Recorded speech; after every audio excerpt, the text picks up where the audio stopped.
What people don't understand about addiction, which is actually the reason why I decline most invitations to speak about the topic, is that people think that addiction has to do with drugs and alcohol. And it has really very, very little to do with drugs and alcohol. As someone who's worked with drugs and alcohol for many decades, I always find it quite surprising when people are shocked by the fact when we say addiction is not about drugs and alcohol. Quite often people will say addiction was the solution or drugs were the solution, but they don't know what it was the solution to or the solution for. We have to look before the addiction, like what happened in somebody's life that made it so difficult inside of them that going towards something that was destructive had more power than what it has to stay with yourself. So that's the first important point. So the behavior of addiction, the taking of the substance or the acting out or the doing of the behavior is because the internal state is so overwhelming and so difficult to be with. And even you might not even feel it. You might not even know it's there. It can be implicit, meaning that it's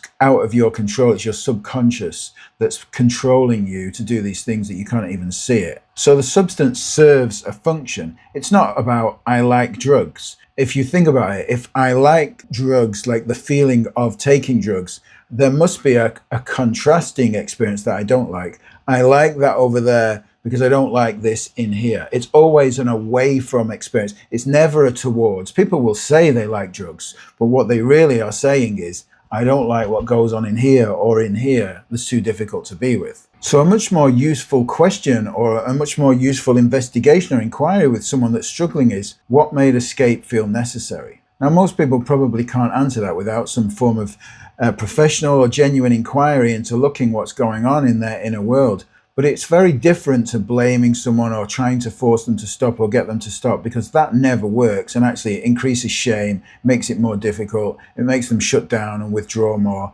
And even probably people themselves question, why can't I stop? What's going on with me? And often there's no answer to that in the mind immediately. And lastly, that understanding that I've just shared with you changes stigma. There's no stigma. If what's going on is an intelligent response to adversity inside, then there's no stigma with that. You're not at fault, you're not flawed or damaged. So this inquiry changes our relationship with addiction. It changes our belief about addiction. It changes how people show up. It changes people's willingness to recover and find freedom.